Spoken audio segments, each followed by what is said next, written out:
Voici comment je prépare mes baguettes françaises fait maison sans pétrissage avec seulement 4 ingrédients, une croûte bien croustillante, une mie alvéolée et un résultat vraiment comme à la boulangerie. C'est une recette de pain maison facile, économique, sans pétrissage. Alors ici, je fais des baguettes semi-complètes avec une pâte très hydratée à environ 90% d'hydratation. Et c'est justement cette forte hydratation qui fait toute la différence. Alors je commence par mettre 330 g de farine à pain dans un grand saladier. Ensuite, je prends 310 g de grains d'épeautre et je viens les moudre pour obtenir ma farine complète. Bien sûr, tu peux utiliser une farine complète déjà moulue ou une autre farine complète de ton choix. Et tu peux aussi faire cette recette uniquement avec de la farine à pain. Mais moi, j'aime beaucoup ajouter une partie de farine complète puisqu'elle apporte plus de fibres, plus de goût et ce petit côté rustique qui donne vraiment du caractère à la baguette. Par contre, si tu fais uniquement avec de la farine à pain, eh bien, il faudra réduire l'eau à 500 ml.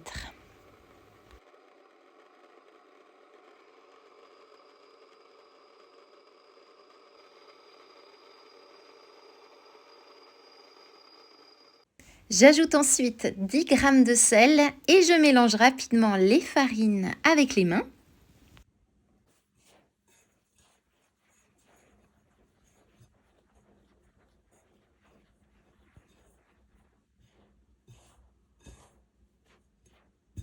Dans un petit bol, eh bien, je verse 15 g de levure boulangère sèche. C'est une belle quantité, oui, je sais, mais elle aide vraiment à obtenir une pousse régulière, surtout avec une pâte semi-complète. Et j'ajoute environ 75 ml d'eau tiède et je laisse reposer 5 minutes. Pendant ce temps, je verse les 500 ml d'eau tiède restants au centre de la farine.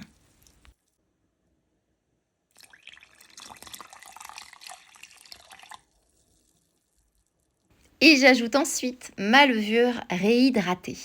Et là, je mélange simplement avec une cuillère.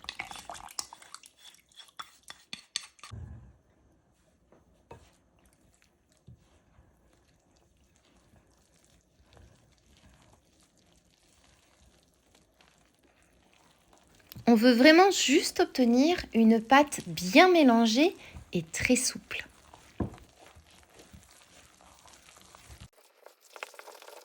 Au début, une pâte à baguette très hydratée peut faire un peu peur, mais c'est justement elle qui va donner cette belle mie légère et alvéolée après cuisson. Je couvre maintenant le saladier et je laisse pousser pendant environ 15 minutes. La pâte gonfle déjà très vite. Ensuite, avec un peu d'huile sur les mains, je viens faire les premiers rabats. Je prends la pâte sur le côté et je la ramène vers le centre, puis je tourne un peu le saladier et je fais ça 3 à 4 fois. Ces rabats sont très importants puisqu'ils remplacent le pétrissage. Ils donnent de la force à la pâte, ils l'aident à se tenir et ils permettent de construire la structure du pain sans effort. Comme la pâte est très hydratée, si on ne faisait pas ces rabats, elle serait beaucoup trop souple au moment de former les baguettes. Alors je couvre à nouveau, je laisse reposer encore 15 minutes et je refais exactement la même chose. Je replie la pâte de l'extérieur vers le centre 3 à 4 fois, toujours en tournant le saladier. À chaque passage, on sent que la pâte change, elle devient beaucoup plus forte. Je couvre encore, je laisse pousser cette fois 30 minutes et je recommence les rabats une nouvelle fois. Selon la texture de la pâte, tu peux faire cette étape 3 ou 4 fois au total. Ensuite, je couvre le saladier et je mets la pâte au frigo pour toute la nuit. C'est vraiment la méthode que je préfère. D'ailleurs, toute la nuit ou toute la journée, peu importe. Le lendemain, je prends mon saladier et je verse la pâte sur un plan de travail bien fariné, avec de la farine à pain bien sûr.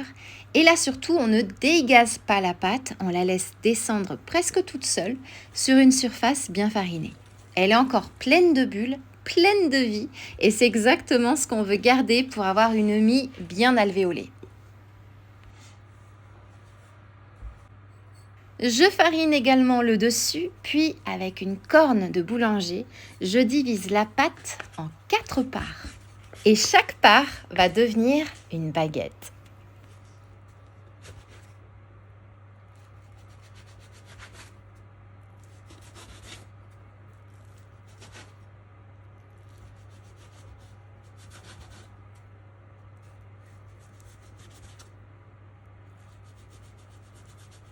Et là, c'est vraiment le passage magique.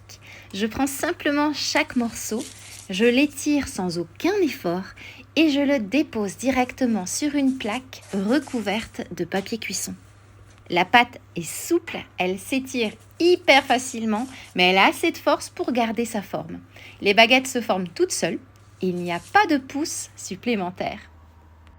Alors pour grigner les baguettes, normalement on utilise une lame de boulanger, mais comme tout le monde n'en a pas, je préfère te montrer une solution très simple avec un couteau à dents, un couteau à pain.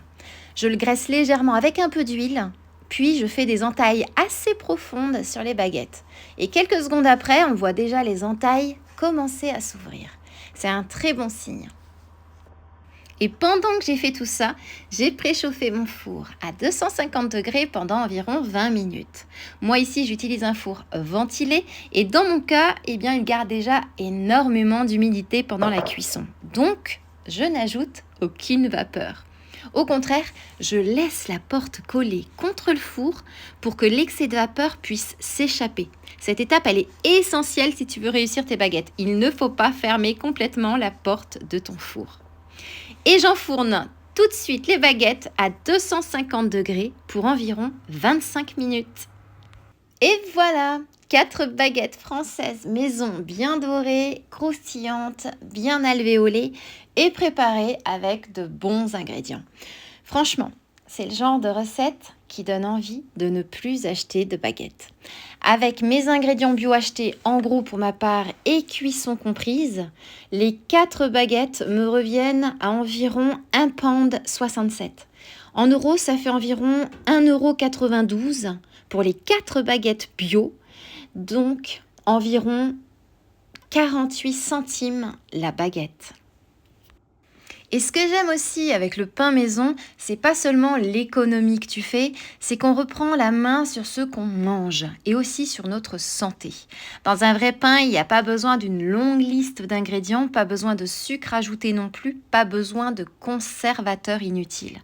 Et justement, comme on réduit beaucoup les coûts en les faisant soi-même, on peut se permettre de choisir de meilleurs ingrédients comme des farines bio, une farine complète ou même des grains entiers à moudre soi-même si on peut. Et en plus, elles se conservent très bien jusque 4 jours. Au bout du 3e ou du 4e jour, je les repasse simplement 5 minutes au four pour qu'elles retrouvent un croustillant incroyable. Et s'il te reste du pain, surtout ne le jette pas. Ces baguettes se congèlent très bien entières ou coupées en morceaux. Tu peux aussi les transformer en chapelure maison, en croûtons pour les soupes ou les salades, en pudding ou même en pain perdu salé ou sucré. De toute façon, avec du bon pain maison, il y a toujours quelque chose à faire. Alors, si cette recette t'a été utile, mets un beau like. Le vrai pain maison simple, économique et sans ingrédients inutiles, ça mérite de circuler. Et maintenant, moi, il ne me reste plus qu'à te souhaiter une délicieuse dégustation.